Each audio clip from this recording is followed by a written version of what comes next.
Здравствуйте. Сегодня у нас тема, очень интересная, прям скажем. Хатоны.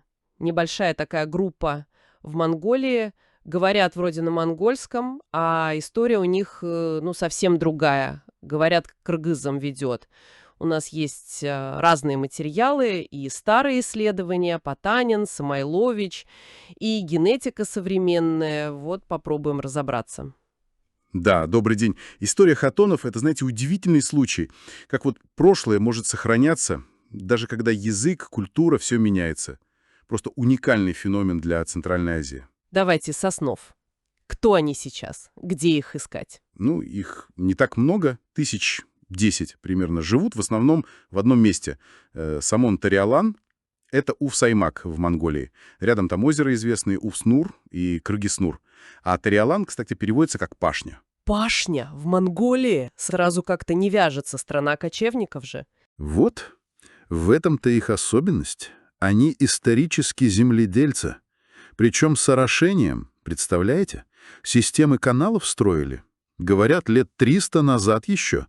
И некоторые до сих пор работают. Ого! Да, это их сильно отличало от соседей, конечно. От скотоводов. 300 лет назад, так это же времена Джунгарского ханства Галдан-Башоктухан. Именно. Предания, да и историки сходятся, что это он, Галдан-хан, их и переселил, предков хатонов. Скорее всего, откуда-то из восточного Туркестана. Ну, чтобы они там землю обрабатывали. Каналы для них построил. То есть уже тогда было понятно, что они, не совсем монголы по корням. Первые исследователи на это обращали внимание. Безусловно. Еще Потанин, Владимирцов, это начало 20 века, они сразу отметили, что хатоны отличаются. И внешне похожи на людей из восточного Туркестана, и в языке Владимирцов там больше сотни тюркских слов насчитал. А легенды, предания какие-нибудь остались? Они же тоже память хранят. О, да. Классический пример, Самойлович о нем писал, Потанин записал у хатонов легенду про их род Царыбаш, якобы он произошел от 40 девиц, а Самойлович говорит, слушайте, так это ж почти один в один кыргызская легенда. И род кыргызский есть Сарыбагыш. Поразительно. Прямая параллель. Да, то есть еще до всякой генетики многие и Потанин, и Владимирцов, и другие указывали на кыргызский след. Но язык-то тюркский они все-таки потеряли, я так понимаю. Да, сегодня они говорят на дербетском диалекте. Это уйратский язык, западно-монгольский. А свой тюркский утратили. Забавно, что некоторые лингвисты даже отмечают, в их речи сохранилось больше старых архаичных айратских черт, чем у самих дербетов. Вот так бывает. А культура, вера. Тоже все смешалось. Абсолютно. Такой культурный синкретизм. Исторически-то они мусульмане, но за столетия в окружении буддистов, шаманистов, многое переняли, а свое подзабыли. Хотя память о исламе есть, какие-то молитвы на старом языке помнят, обрезания практикуют, но при этом, например, хранят старинные айратские танцы. Сложный такой сплав. И вот мы к самому, пожалуй, интригующему подошли. Генетика. Что она говорит?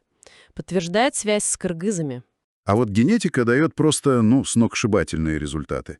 У хатонов аномально высокая доля их хромосомной гаплогруппы R1A1, около 83%. 83? Ничего себе. Как такое возможно? Это классический пример эффекта бутылочного горлышка, так сказать, когда очень маленькая группа людей основывает новую популяцию. Их генетические особенности могут резко усилиться у потомков. Видимо, та группа, которую Галдан переселил, была небольшой и как раз несла вот эту гаплогруппу R1A1, точнее субклад Z93. А у кыргызов это R1A1, она насколько распространена? А вот тут есть стыковка. У современных кыргызов одна из самых высоких частот R1A1 в мире. Примерно 63-68%, и монгольские ДНК-исследования, кстати, прямо показывают в генофонде хатонов где-то 45-50% кыргызского компонента. Там еще уйгурский есть, узбекский, казахский понемногу. То есть генетика прямо указывает на кыргызские корни. Да. И антропологически они до сих пор сохраняют черты, не совсем типичные для монголов. Больше похожи на народы Центральной Азии, этот, как его называют, помероферганский тип. И вот эта гаплогруппа R1Z93, она нас выводит на еще более древние времена. Ее связывают с миграциями индоевропейцев, скотоводов бронзового века, которые шли из Восточной Европы через степи, в Центральную Азию, в Южную Сибирь. Андроновская культура слышали? Андроновская? Колесничий, да?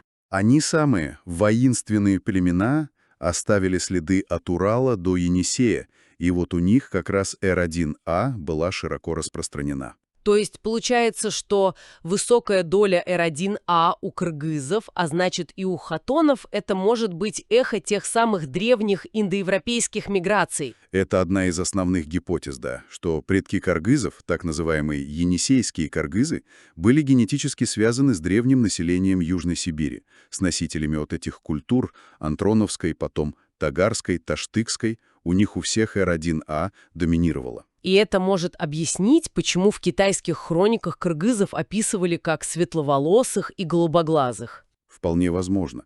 Генетические исследования, вот группа Волкова, например, показывает близость кыргызов именно к образцам из андроновских и тагарских погребений. Удивительно просто.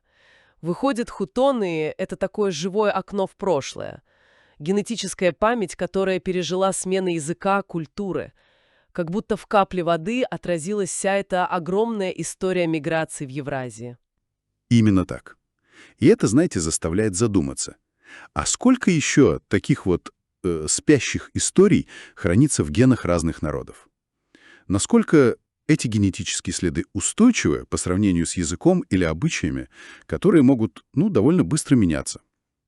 Тут есть над чем подумать, конечно. Поле для будущих исследований огромное.